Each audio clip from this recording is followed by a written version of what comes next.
And thank you all for joining us. Clay, Yes. this show is called Top. Who's topping who? I think a mixture of both, everyone. I think because some people come in the show and just walk in and walk out, and then they just nothing is happening to them. But I think it depends how long you're in the show and what you take from it, and the certain messages that get people. But yeah, it definitely is a mixture of I want to top, but then not top, but not that. Yes. It's a very bold question. Yeah, I wanted to see the reaction. Yes. But it kind of reminds me of, there's this amazing artist in Canada called Nina Arsenault, a trans woman artist who similarly has turned her own body into a sculpture on many levels. And she often says that to be a surgeon, one of these mostly men who rearrange our bodies, particularly the bodies of trans people, that you have to be an extreme sadistic top, borderline sociopathic, no feelings. Yeah. Do you feel in any way like that with the making of this work? Like, in the sense of, sorry, that was like I'm putting a lot on you there. Yeah. But do you feel in the sense of, is there a strong emotional connection with you to the work? Is it like emotionally vulnerable for you to show this to people? Or is it more like, I am sloughing off this skin and like whatever, it's up there? No, yeah, it feels more like that, and that when people talk about it being so brave, I'm like, it's just what happened. Like, it's not especially amazing or interesting. It's just like, I was just putting out what happened. And we have to know all of those details as trans people, and you can't like hide away from it. So it does feel like that, but at the same time, I think I was so disconnected from my body that it doesn't feel like it's a mixture of me trying to reconnect with the body, but also throw the body away, of like trying to sculpt it and touch it, but also to like, because I always felt like I was outside of the body or seeing a different person, that a lot of it's trying to make sense of that space, but at the same time chucking it as soon as you get it, throwing it away, or like finding a new place. But yeah, it does feel, I think I've had so many people message me saying it's brave, and I'm like, what does that mean? And people have said that before. When this performance that Lawrence mentioned, where I was topless and I just had top surgery, so it was a bit like weird and swollen and body, and people were like, oh, it's so brave to get up and like be naked in front of people. And I'm like, I mean, that wasn't part of the work. I was just naked so you could see the chest, but then people are like, oh my god, your body's such a weird shape. It's so brave of you to show everybody. But yes, I can't remember. Yeah, I think it is, I think when I got a revision on the top surgery, and I was awake for that because it was only a little bit, and I was like, please can I watch it? Please can you like prop my head up? Because it was in the middle, and I was like, can I do this? And he was like, no one has ever watched this intently before. And I was like, and because you could smell it as well, they burn the like all the bleeding capillaries and stuff, and you can smell like you cooking. If that explains my feelings towards the body. Yeah. We'll come back to the body in a little bit. Sorry, I'm looking at my phone because I came up with some brilliant questions. I don't want to forget the order that I put them in. We'll come back to the body in a little bit, but I want to first talk about the staging of the show is obviously in the form of the archive or the storeroom, right? Of a gallery or a museum kind of thing. And I guess while I was going through it, I was thinking a lot about like body documentation as a trans form. This is something lots of trans artists do, and obviously is quite central to this work. So I'm curious about why make an archive of the body? Is it in some way a monument to what was, or is it a kind of invitation to think about what has become or will be? And also, what sort of legitimacy do archives give to the objects within them? And in what way is that important for, like, you, for trans art, whatever? Yes. So I think there's a lot of different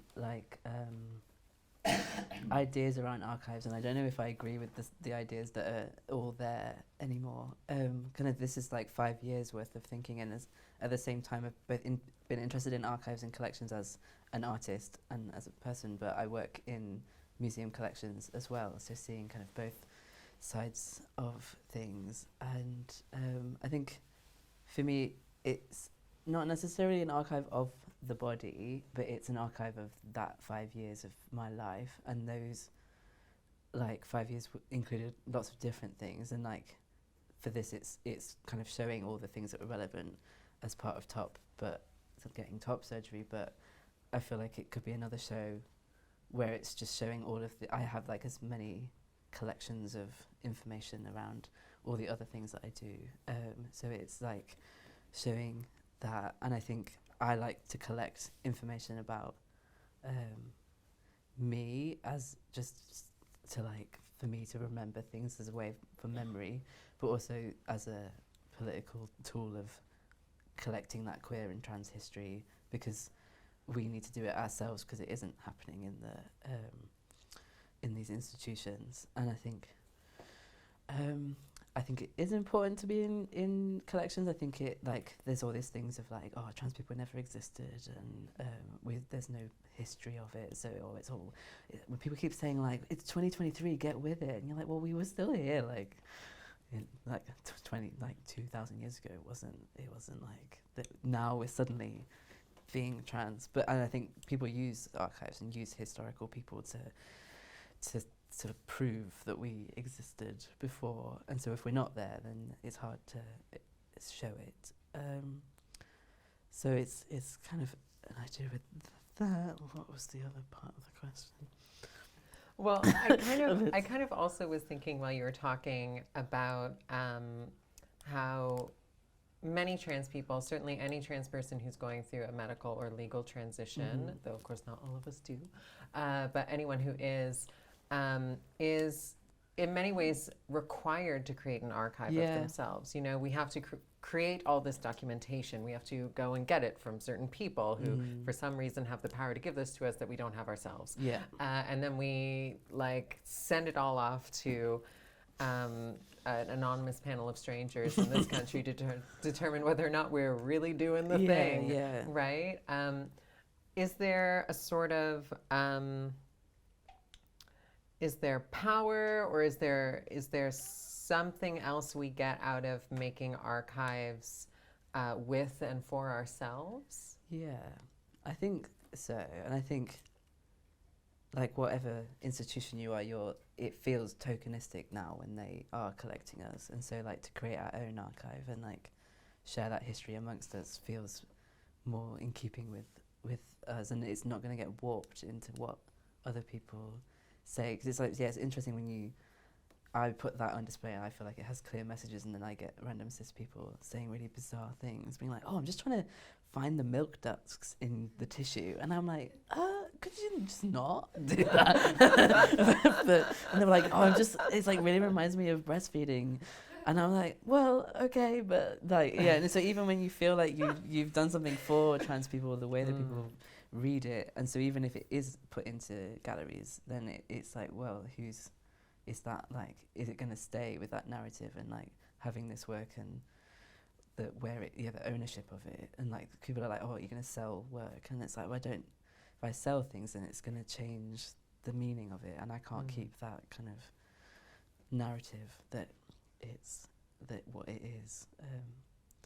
So I just can't put it in a box. I don't know. But then at the same time, it's sharing that with other trans people, I think, is important, and so it's trying to give that spaces to do that, because so many trans people have said that this is a really useful resource, and like there's so much that we don't, both that we have to keep our own documentation to prove stuff, and I don't know if people all know this, but if you get top surgery even privately, you have to prove that you're trans. So with any other surgery in the UK, like if you want a breast reduction or a nose job, you just pay for it. But with trans stuff, you have to get someone to prove that you're trans enough to be signed off to do the thing. Oh gosh, what was I talking about? And then we're always sharing.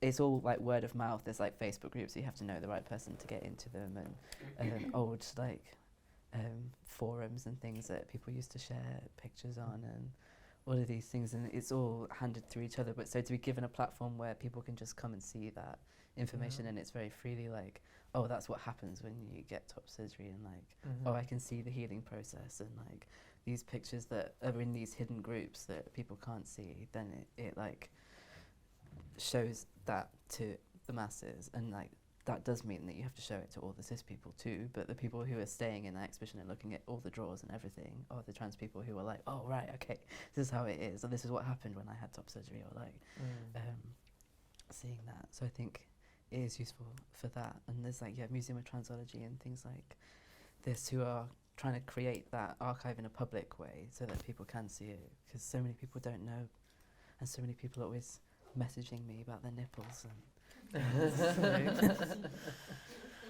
yeah, one of the things you mentioned there was the different readings of the work that people have, since people looking for milk ducts. When I was going through the work, I was immediately like, oh, this reminds me of this, and this reminds me of this, and this reminds me of this, and I felt like you were in dialogue with certain artists, and then when we talked about it, you were like, no, I don't know who those people are. And I was like, okay, you're connected on the collective unconscious, let's say. On like the astral plane, I feel like you are hanging out with quite a lineage of different artists' work. The first thing I noticed when I walked in was like this, I think it's made of latex, like take of a chest, which I had just been at the Carolee Schneeman exhibit at the Barbican this past weekend, and one of her later pieces around breast cancer is an almost identical looking piece of latex formed in the shape of her chest with a light underneath it. And I was like, oh, it looks just like Carolee Schneeman. This is great. And then I was moving along, and I was like, there are these phones throughout that are used as screens to display kind of transition timeline photos, which was giving me very like the transmasculine Canadian artist, Ewan Neely. And I was also seeing, major shades of work like that by my frequent collaborator Chase Joint, who did this amazing thing called Resisterectomy that is about both his own hysterectomy and that of a butch friend of his. However, obviously, you don't know who most of those people are. No. I mean, you know who Carolee Schneeman is. You went to the thing. But only there recently. Yeah. So I'm super fascinated by all these connections. And there's more. I could go on. There's like, Arsenault in the work. There's lots of really cool things. But who are the actual artistic influences on you for this particular show? Like, who really stands out? I know you mentioned Louise Bourgeois. Yes. I think, like, I see a lot of exhibitions of people. It's quite a few. And I think there is certain people, but I think it's also the just holistic view of seeing like hundreds of exhibitions all the time, and also working in galleries and museums and stores as a visual age. But Louise Bourgeois is a big influence, and so much of her work is like feels really trans and really like very similar vibes and feelings. And I'm gonna do a PhD one day about how she's a man, but we'll well, maybe I can't read or write, but yes. But I think there's very similar to correlation even with the light. There was Alina, is it Shaposniko? Does anyone know how to say it? It's how you say it. Who I showed at the Hepworth a couple of years ago, and that there was similar work there that was like silicon, and that was with lights in it, and that was a good show. And it was a similar story with cancer, I think, as well. So that was the thing, and then I think like lots. I think I did I feel like I went through like a feminist phase and just like looked at women and just ignored all the men. So there was like Mona Hatoum and I like Helen Martin as well because it's very bitty and like lots of. She's better at it than me, but if you want to turn up, but like yeah, I think there's lots of things, but a lot of it is like it's a mixture of artists and all the other influences in my life. And yeah, we were saying about is it The Shining? No, Silence of the Lambs. And I've never seen that. So I think there's loads of things that you like see. But I've seen an exhibition that probably was inspired by that at like Loughborough degree show. I have no idea who the artist was, who was like latex skin suits from like 10 years ago. But like there's like bits where it's things, but it could just be like just something I see, something hanging in a certain way that can then travel through. And like some things were put in the show that were like the silicon gun thing. The tech just hung that on the side, and I was like, yeah, that's perfect. Keep that in the show and things. So it's we'll see. Interesting. Well, I'm glad you bring up Silence of the Lambs. Yeah. I want to. It was one of the first things I thought of when I saw the like skin suit. That and my dear friend Tori Peters's novella, The Masker, which if you haven't read it yet, you really I've got it downloaded. Oh my god, it's super wild. It's about people who wear like cross-dressers who wear these full-body latex suits and masks, and it's a wild time. God, those things smell. But talc and powder them down, babes. But anyway. So when I was walking through, one of the things that I was thinking about was body horror and the shocking aspects of the exhibit, right? Because you've got, actual body parts in there, not just reproductions. Yeah. And personally, I love that. I'm like, shock the girls. It's great. But then when we talked about it, I was also getting Leatherface out of it. I was getting like Norman Bates a little bit, like lots of things. But and body horror as a genre is really trans. It's like very much a trans genre. But when I talked to you about it, you were kind of like, no, I've never watched those movies. And you were kind of like talking about how you were surprised people were finding it shocking.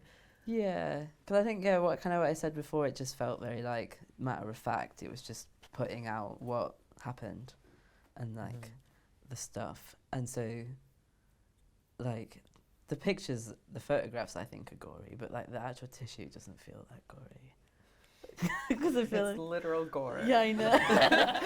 I don't know, but it feels like so disembodied that it like, and like because it's like presented in the perspex, and it like feels so like when you go to museums like there is all stuff like that, and they don't like trigger warn it or like hide it, or like it's just like a matter of fact that they would just have random body parts on display. And I feel like people, this probably shouldn't, but like that, but we're kind of expecting that in a museum, or and like it. Yeah, I think there's a lot of like works made of blood as well in the show, but like they don't feel like here's the blood. It just feels like very like looks like paint, but it's not. Right.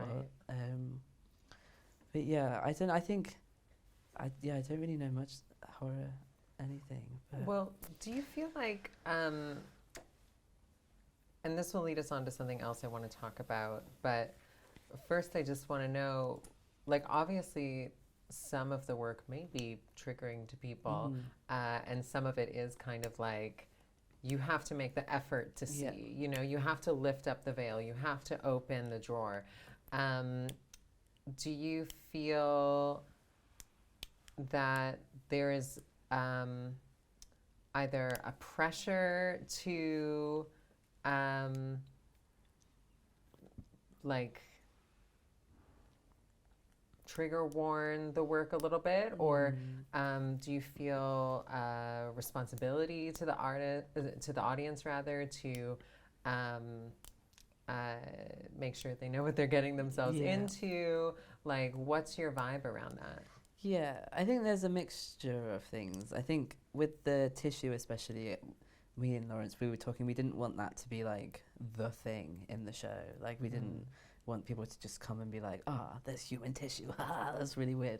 But like, I wanted the work to kind of all be there, and that be an element of the work to just kind of back it up, or kind of like bring it into a thing of like, it was a true story all along. But I think, okay. But I was gonna say, my partner keeps saying they're going to make a rumour that I'm actually cis, so that so now I'm discounting that rumour before you can.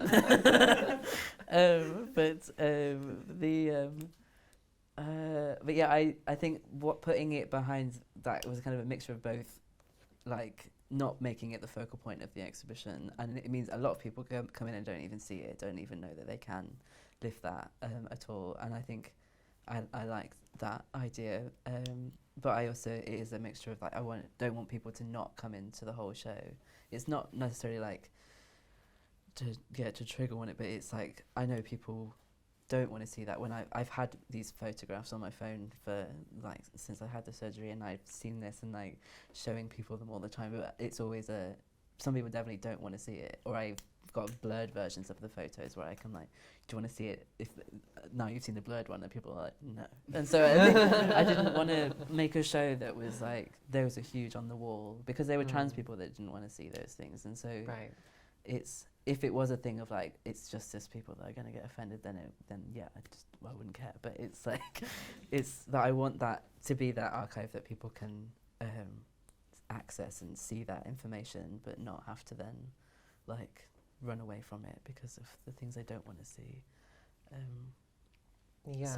So trying to do that, but also I like the idea of the kind of forcing people to interact with the work, and like to have to access that, and to have to feel like a bit like especially cis people feeling like, I have to like become a bit like, because it's against museum rules to touch things, so then they have to break the rules to look at it, and then they feel guilty that they've had to like touch things, but then they're also like, oh god, now I'm like looking at trans people, and so I wanted to make them feel bad as well. A bit. It's like you're making people cross the threshold and be complicit also in the work, right? Yeah. Yes. And I think and it's like a mixture of that voyeuristic and like sneaking and like, but yeah, how much people lift it up, whether people peek or whether they like, well, look at this, or so yeah, I think it softened that like the drama of the tissue of it, probably. Yeah. Maybe. I love, again, though, this is really hammering home my hypothesis around you and exhibitionism. Earlier, you were like, do you want to go back in? You didn't open all the drawers. I was like, okay, you were paying attention. But I think this kind of leads us on to the next thing I wanted to touch on, which is this idea of hidden from public view. So just as we've been talking about, there are pieces where you have to open the veil, you have to pull out a drawer, but we're also talking about parts of the body that are typically covered up in most situations. And, you know, the world of surgery, which exists behind kind of hermetically sealed doors, and even behind the veil of like, anesthesia often, right? Like we're not even witnesses to our own surgery except when you're getting your revision. Yeah. That's why they don't like it. It's like, have you ever seen Little Shop of Horrors? Yeah. And there's like the guy who likes the sadistic dentist too much, and Yeah. then he's like, yeah, he's like, get out "What?" of here! Yeah. Like, this Yeah, is too that's creepy. me. Yeah. He's like, can you stop watching? Because the pressure of it to do it. Yeah. Right. But what is this line between hidden from public view and exhibitionism? What's the tension there that's going through the show? Yeah, I think for me, like, it felt like I was forced to be, like, exhibiting stuff. I had this chest that existed and I wasn't able to bind because it was too big and also various chronic illnesses. So then it felt like I was always doing that. It felt like I was naked all the time. Like, for me to put that there, it doesn't feel any different to how it felt to live. So it's kind of, yeah, it does feel like very like, here is the stuff, but like every time I left the house, it was like everyone, that's in my head, that's everyone can see that, and that's all they're looking at, even though they're not. But like, I think it feels very like just there. And like, especially now I've had top surgery, that doesn't feel like me anymore as well. And like, I started tea just before I got top surgery, and now putting on this exhibition and looking back at it and being like, that's a whole other person. I don't know who that is. And I'm in the show sometimes, like talking to someone, and visitors will come in and they don't know it's me because I don't look like any of the pictures anymore. And so it's really interesting to see that. But yeah, I think, yeah, there's definitely exhibitionistic feels towards it. Then at uni, my studio was just like loads of photos of me on the wall, and then people were like, why is all your work just you? And then my lecturers were like, maybe you should do a project that's not about you. And I was like, but what will I do it on?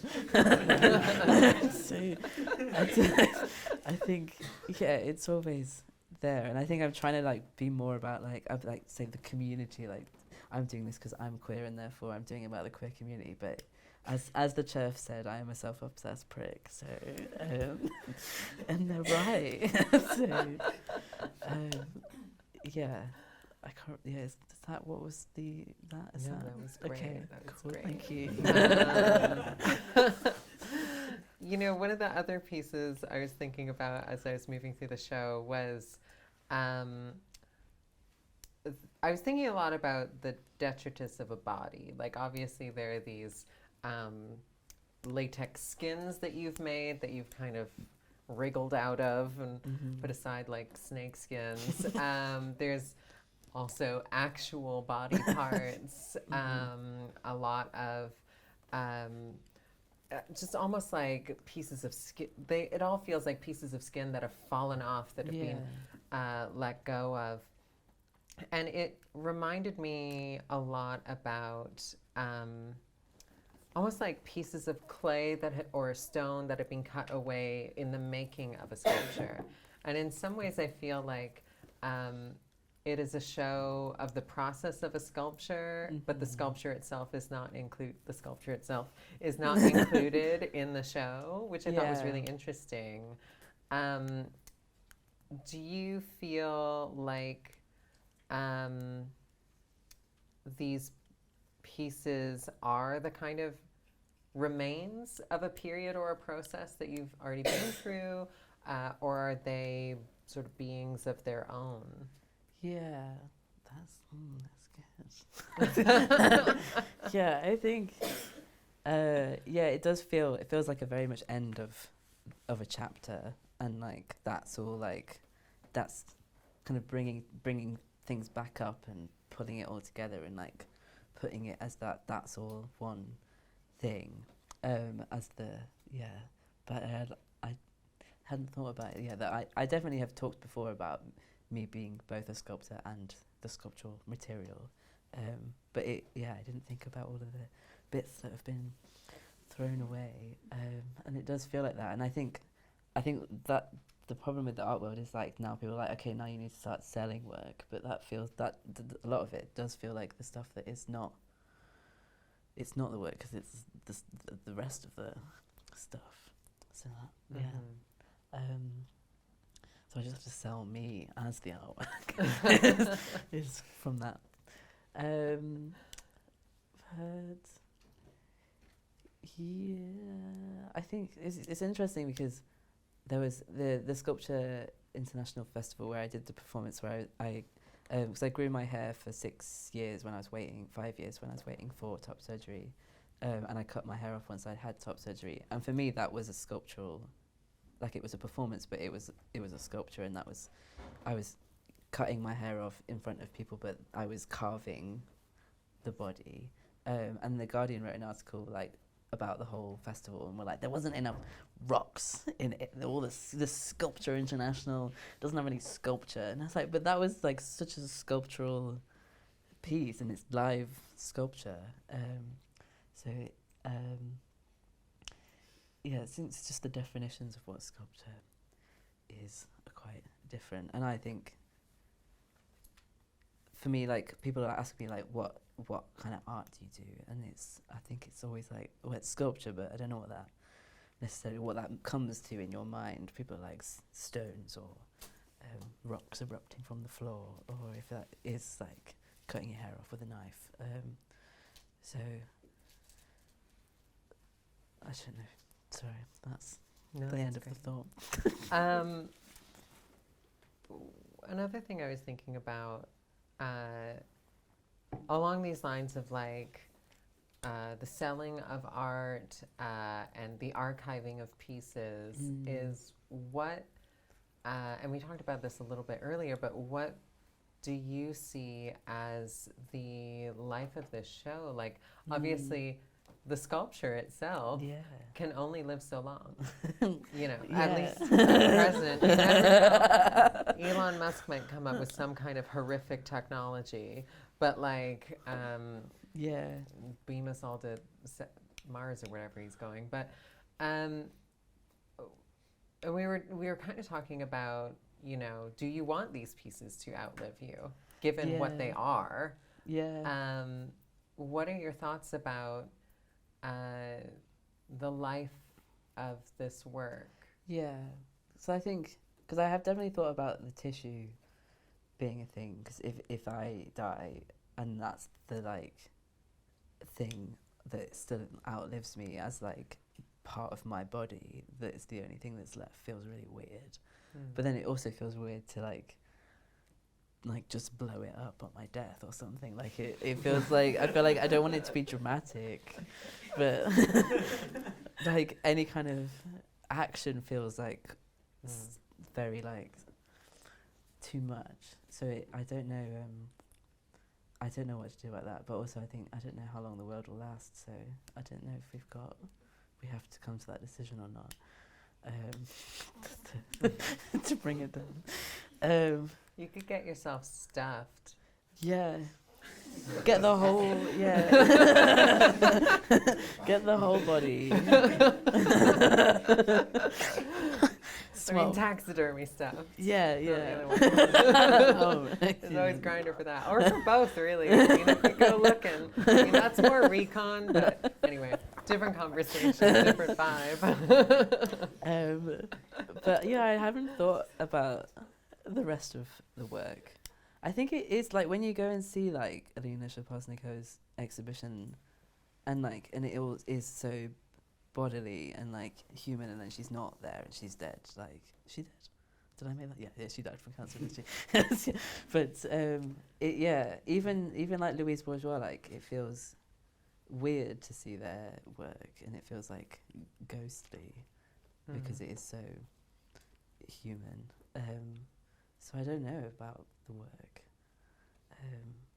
and that's the other thing about selling. I don't know about other people like curating that work. Like I mainly did that all on my own, and like with lots of discussion with different people. But it's still like my way of presenting it, and so to give that to someone else feels weird. And like when I left it, when I like kind of put it up, and I've been working in my studio, and it's always been in my house over the time that I made all that work, and so it's like been in my bedroom or like in the room next door to my bedroom like for 5 years, and then suddenly it was like, oh god, it's all not here anymore. Feels really odd. And now it's like when it's finishing, it's I don't know what to do with it, to put it into storage, and then it's like, well, what do we just keep it in storage forever? I don't want to destroy it now. I'm not going to destroy it, but the cost of keeping it, and then will it be shown? I don't know. It's all these questions. We'll see. Well, that's something to chew on regarding hauntings Yes. and how our past may outlive our physical bodies. But what about the future? Yes. One of the things we did talk about before we sat down here was what comes next? Because you've done top. Is it bottom?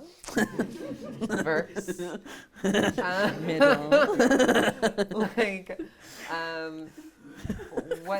what do you do after you've done, you know, a show, but also a fairly extreme bodily action? Yeah, and I think people are all expecting the bottom. I don't know. It's interesting because like someone asked like me in the show, and they were like, "Oh, what's next?" And I was just talking about what I'm doing next, and they were like, and then afterwards my friend was like, "No, they were asking you if you're gonna get bottom surgery," but like I didn't, like I just didn't even cross my mind, but like. I don't know, probably not do something about that. I quite like to have like a uterus in a jar. I think that would be just fun. But otherwise, I think like I've done like this year, it feels like the end of a chapter, and this is like the end of top surgery, and there's no point in keeping casting things and like and that. But I think there's lots of other thoughts that are still there around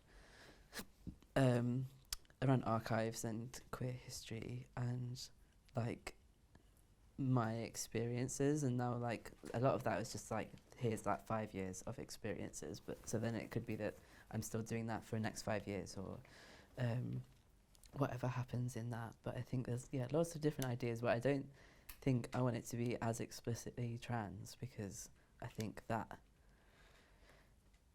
it's very easy to tokenize that kind of work.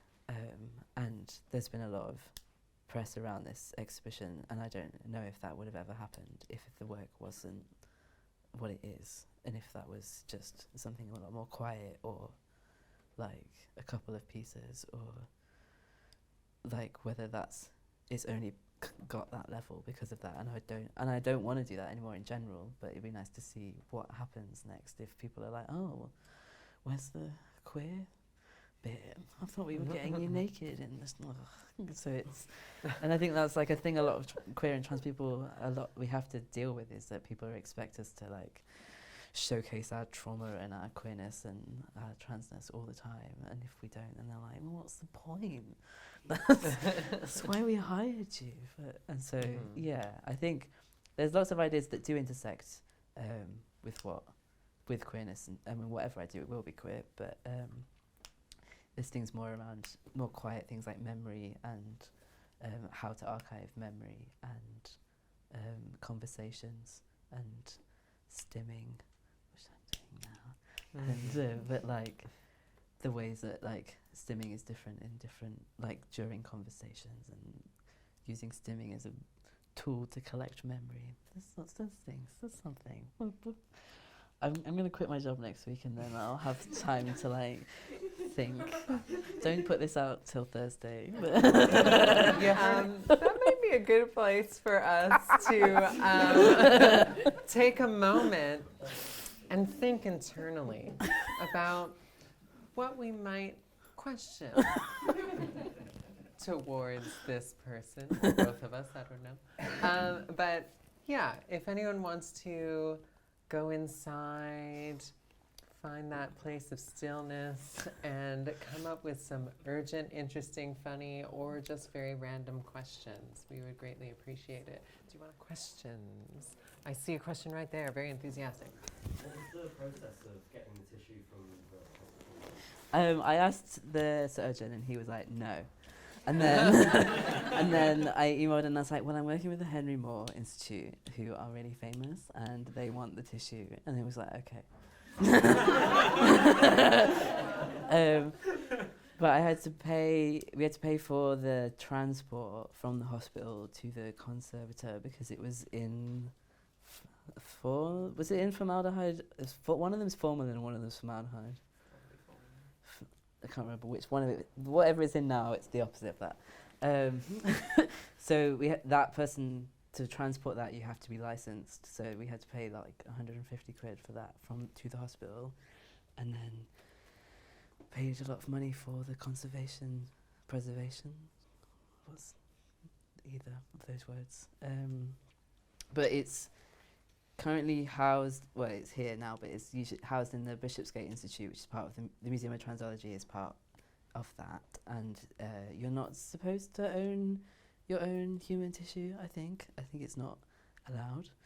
But every time I say that, someone's like, yeah, well, my mate's got his amputated leg in the freezer. So I don't know how true that is, because everyone seems to tell me that someone's got something. So Yeah, definitely a lot of surgeons frown on it in the West. It's a little easier if you go to Thailand to have surgery. But there are several religious communities who have to keep any parts that are taken out, such as, I believe in Orthodox Judaism, that is a big thing. But yeah, I'm strong on the advocacy for keeping your parts if you want to. yeah, Keep it in a little it jar. feels, In a little because box. he said I couldn't have the revision. They'd like cut a bit off the middle and the sides, and they wouldn't let me keep that. But like, this is like a little chunk. It was so yellow, the chunk. Sorry.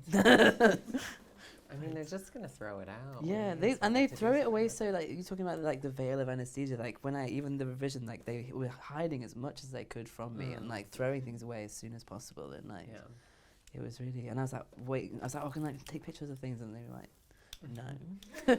He almost let me film the revision on a GoPro. The surgeon was really good. It was Nishaw, if anyone knows all the trans men. Nishaw. But it was always like the people, the nurses and everyone else in the room, that he would have to get everyone in to consent, and they wouldn't want to do that. So he was like, I'm always up for it. Do what you want. But yes. But yeah, it was easy-ish, but I had to have money to do it. And so if it was my own money, I wouldn't have done it. But it was the Henry Moore's money. Well, thanks, Henry Moore Institute. Yes. Another question, anyone? Burning questions, go deep inside, find it. Yes. I should ask a question, I should take up time. Take up time. No, I'm his partner. How has your life changed since you were named one of the top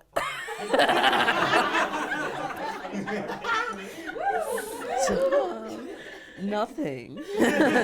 There's no red carpet. Lawrence promised me one. You didn't even get to sit on your good side. No, this is my good side. We were arguing earlier about sitting here. No, I was saying. But, I mean, Well, it's then both. it all worked out. Yeah. No, I was saying it's fine because the camera's on both of our good sides. Okay, great. Yeah, nothing happened. It was really bizarre. I don't know if everyone saw this. There was a Pink News video that was trans icons that made history in 2022, and all of the other ones were like world famous trans people with millions of followers who'd done things like won an Emmy and had a US single. in the charts, and then it was like Claye Bowler had a show at the Henry Moore.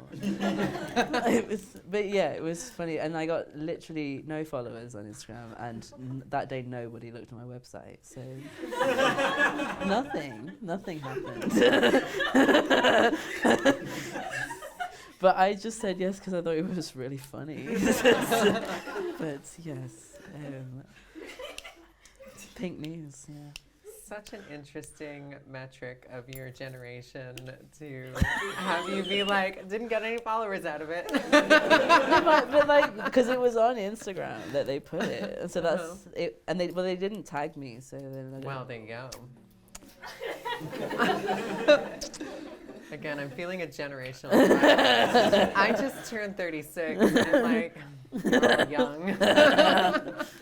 Another question? Did I see a hand over here? Okay, there. Yeah, I have a question about like the absence of like physical pain in this work, and it feels like it's very like matter of fact. And you talk that you can't bind because of like chronic illness and things.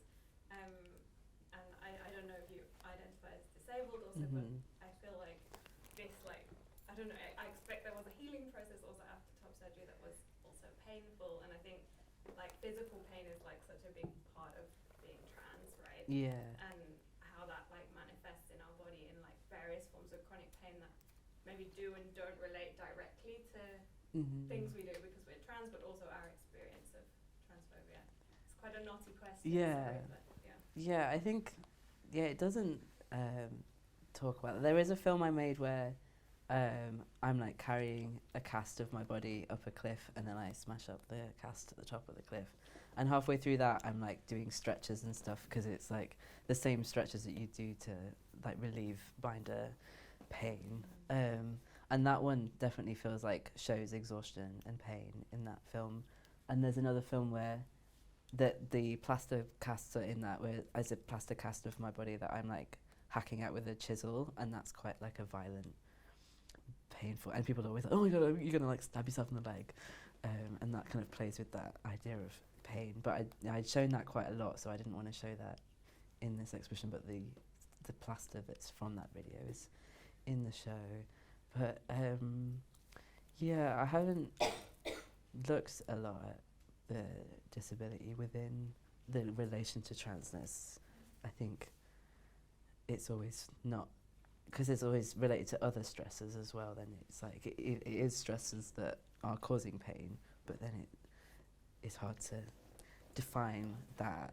And my top surgery, I was like really fine. It was really weird. Even when I see these pictures, I'm like, how did I heal? I was like walking on the moors like 4 days after top surgery.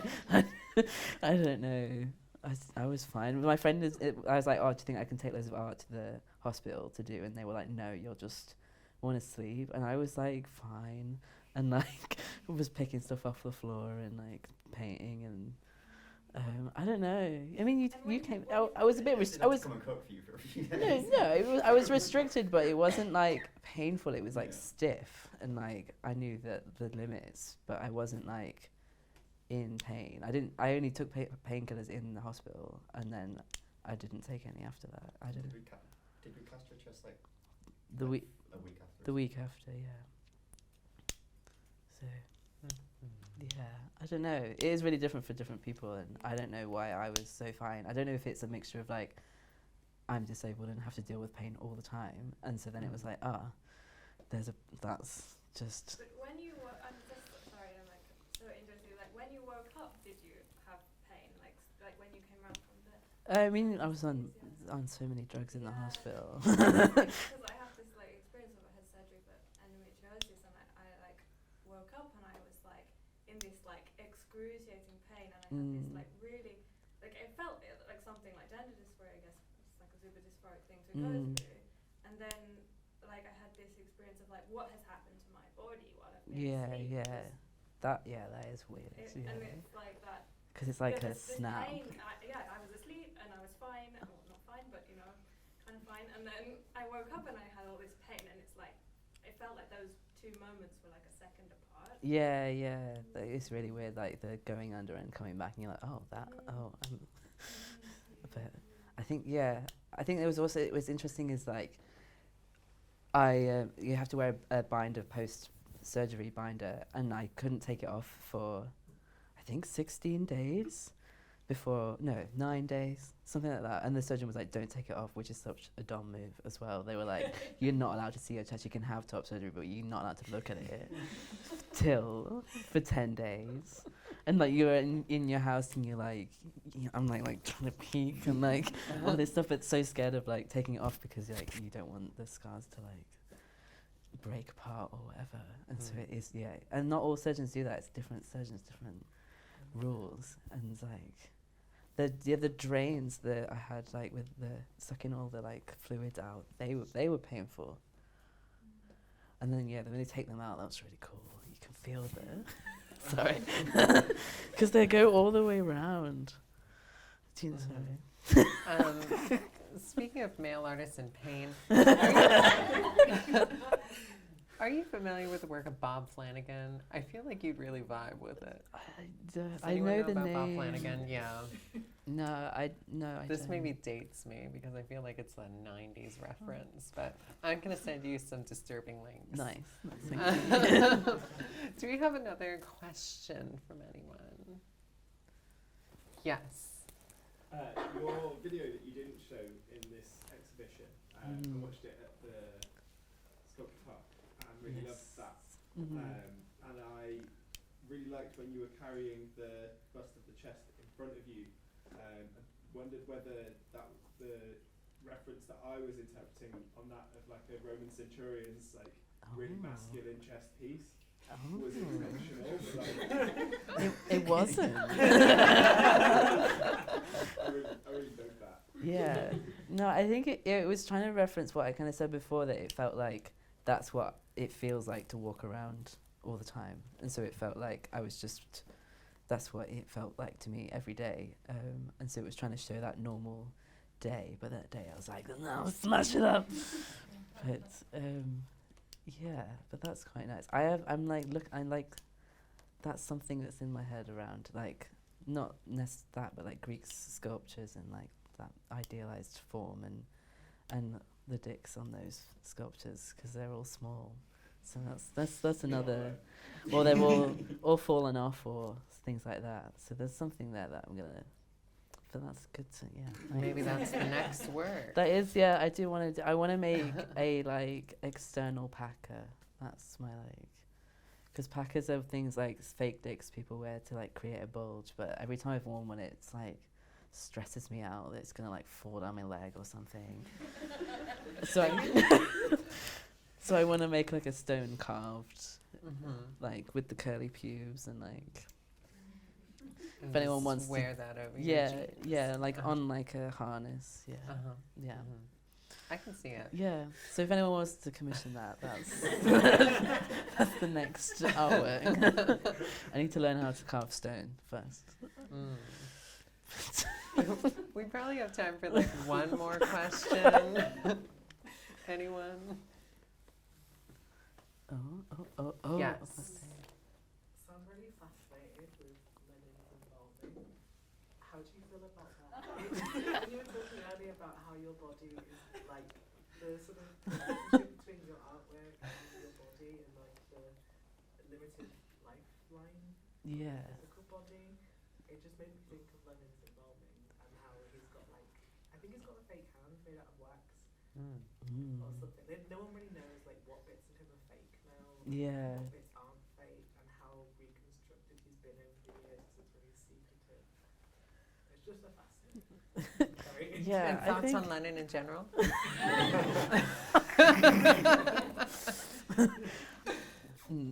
I'll talk about that.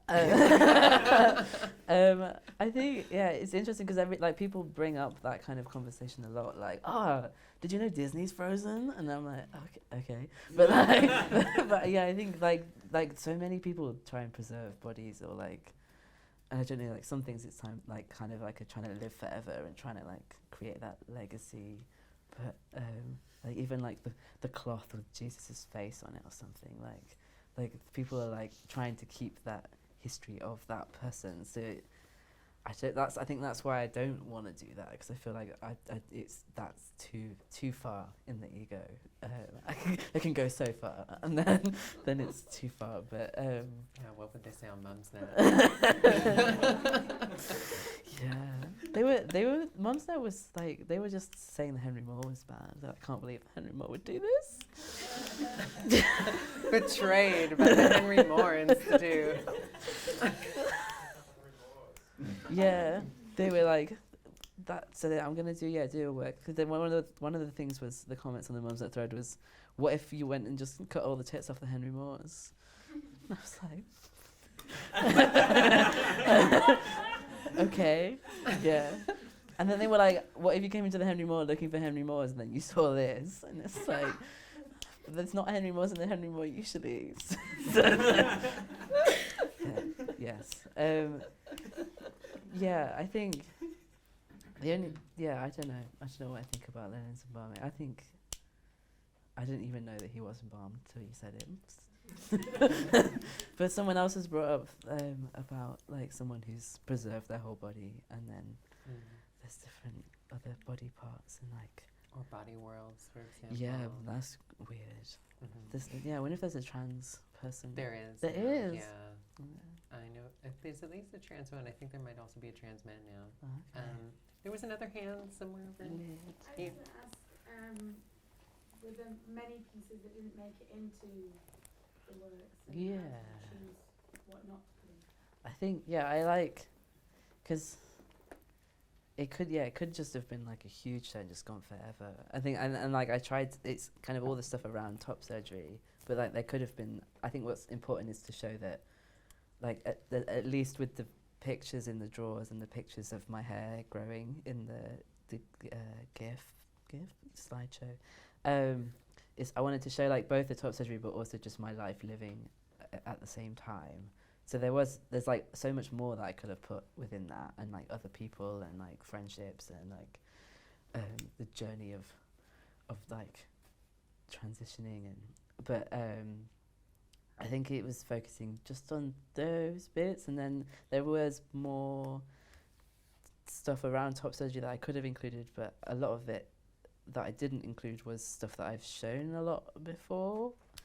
So the film I spoke about with the chisel, I've shown that maybe 3 or 4 times, and it felt like I wanted this all to be new work, and pretty much all of it hasn't been shown before, so it's stuff that I'd been like wanting to get out. And there was already 4 video works, and I was like, 5 is too many, and that one's really loud. And then, there's other things like the work that was at the Yorkshire Sculpture Park. Like, it is in the same topic, but it feels like a different vibe. So I think, I filled the space with what I had, and if I had double the amount of space, then it might have been a different show. But I don't know if I would like it as much if it was too vague. But I could do another show of something else around those 5 years. Great. Yes. Well, I feel like we have made it to a natural ending point. Yeah. I want to thank you for sharing your insights into your show with us this evening. And thank you all for being here in the Henry Moore Institute for having us. I know all about Henry Moore. She was great. Thank you.